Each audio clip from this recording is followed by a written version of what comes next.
7 surah yang di hari pertama Yasin. Yasin itu menghidupkan hati.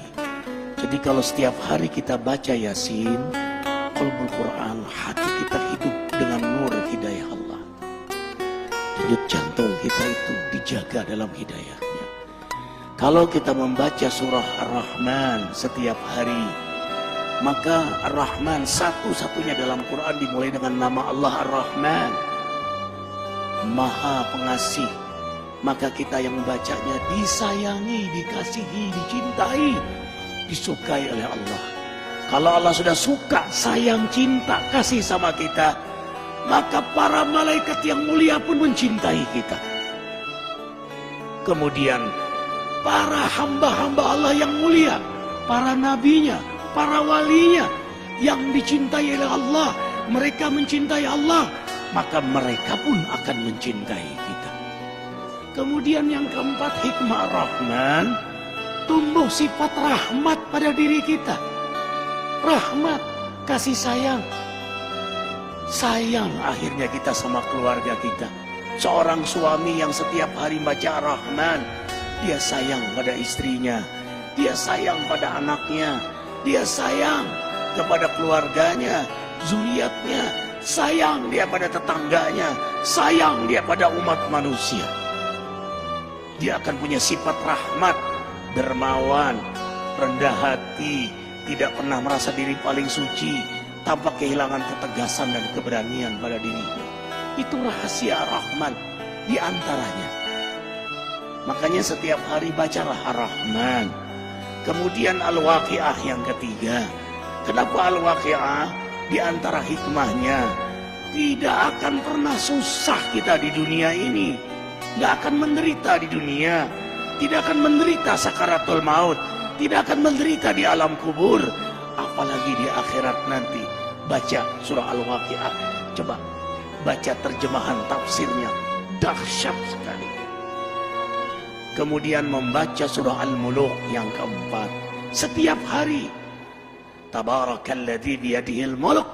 Kalau kita setiap hari membaca surah Al-Muluk, apapun yang kita lakukan, yang Allah amanahkan pada diri kita, siapapun yang dekat dengan kita, diberkahi oleh Allah. Dahsyat surah Al-Muluk itu. Kita punya rezeki, berkah. Kita punya sehat, berkah. Kita sakit, sakit kita berkah. Membuat kita dekat kepada Allah. Kita punya rumah tangga berkah. Kita punya pekerjaan, pekerjaan kita berkah. Seorang juru dakwah yang setiap hari membaca surah Al-Muluk, dakwahnya berkah, jamaahnya berkah. Arifin ketika mengunjungi satu pesantren di Cianjur, apa kata Pak Kiai, kata ajengan itu, Ustadz Arifin, carilah sahabat, carilah guru yang setiap hari dia membaca surah Al-Muluk. Kenapa ajengan? Kau pun akan berkah karena bersahabat dengannya. Subhanallah. Allahu Akbar. Bayangkan kalau suami membaca surah Al-Muluk, istri membaca surah Al-Muluk, anak baca surah Al-Muluk. Hari ini kita ribuan membaca surah Al-Muluk. Gimana nggak berkah majelis ini? Gimana nggak berkah ikhwah semuanya? Kemudian membaca surah Al-Jin, tidak diganggu oleh jin. Mereka yang setiap hari mewiridkan surah jin dan dikenal oleh jin-jin muslim. Kemudian membaca surah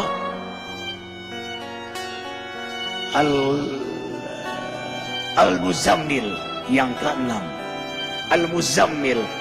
Kenapa membaca surah Al-Muzammil setiap hari? Subhanallah. Qiyamul Lail. Sejak turun surah Muzammil, Rasulullah SAW tidak pernah meninggalkan salat malam. Maka penikmat surah Muzammil, Allah beri kenikmatan salat malam. Ikhwah, tahu rahasia terbesar dari salat malam?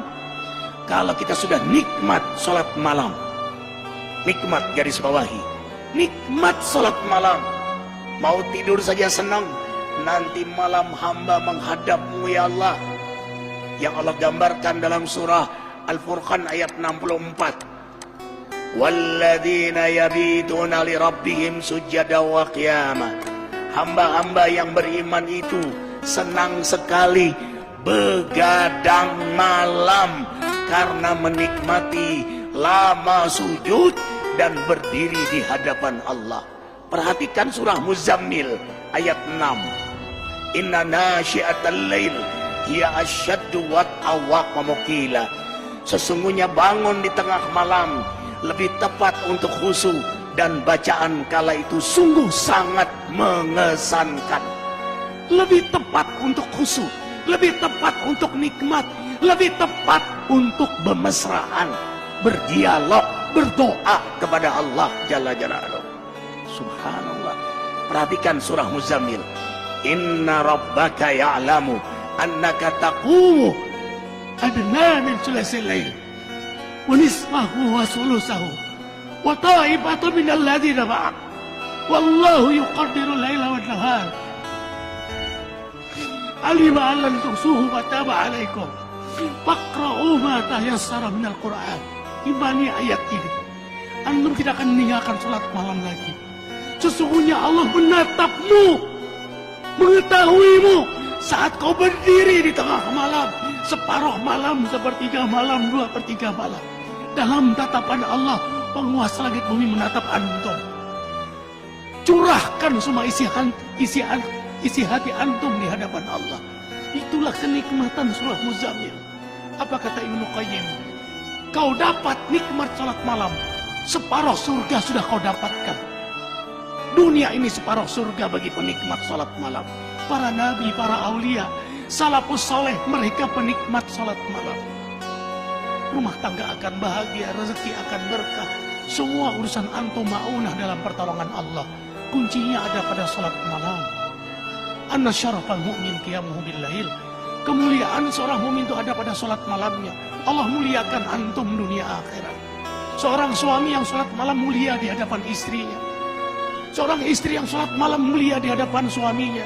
Seorang ayah, ibu yang salat malam, orang tua yang salat malam mulia di hadapan anak-anaknya.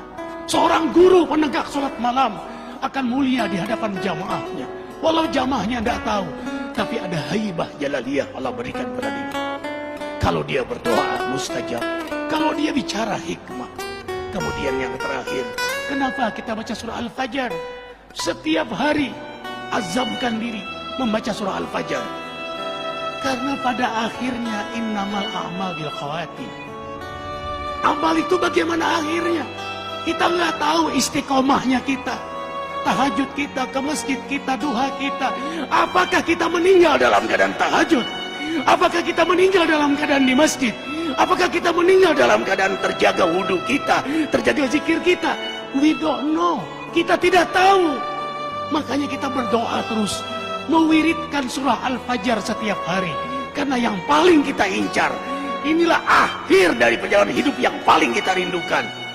Ya ayyatuhan nafsul mutmainnah. Allah panggil, hai jiwa yang mutmainnah. Mutmainnah itu jiwa yang mendekat kepada Allah, yang memang hobinya menghidupkan sunnah Nabi. Hikmah, hobinya mendekat kepada Allah, menghidupkan sunnah-sunnah Nabi. Jadi dia lagi mendekat kepada Allah. Ya Tuhan nafsul mutmainnah, irji ila rabbika radiyatan mardiyah. Ulanglah kepada Allah, radiyatan mardiyah. Yang kamu ridho, Allah juga ridho sama kamu. Yang Allah sayang sama kamu, kamu juga sayang sama kamu. Yang Allah rindu pada kamu, kamu juga rindu pada Allah. Bertemu kekasih dengan kekasih. Wadkhuli fi ibadi, kau memang hambaku. Wadkhuli jannati. Makanya diulang sampai 3 kali. Antum sholat malam, baca surah Al-Fajr. Pada saat ya Tuhan nafsul mutmainnah, ulang 3 kali. Kalau bisa diposisikan ini rakaat yang ke-8. Rakaat yang ke-8 terakhir. Karena 3 witir. Yang terakhir kau ulanglah. Ya Tuhan nafsul mutmainnah. Minta di situ kepada Allah Jalla Jalaluhu. Karena pada akhirnya kita semua ditentukan adalah pada saat kita wafat. Insya Allah, dengarkan. Matan nas ya'isuhum. Manusia meninggal sesuai dengan harapan dan kebiasaannya. Harapan kita husnul khotimah. Kebiasaan kita membaca surah Al-Fajr. Yakin posisi itu kita diwafatkan oleh Allah.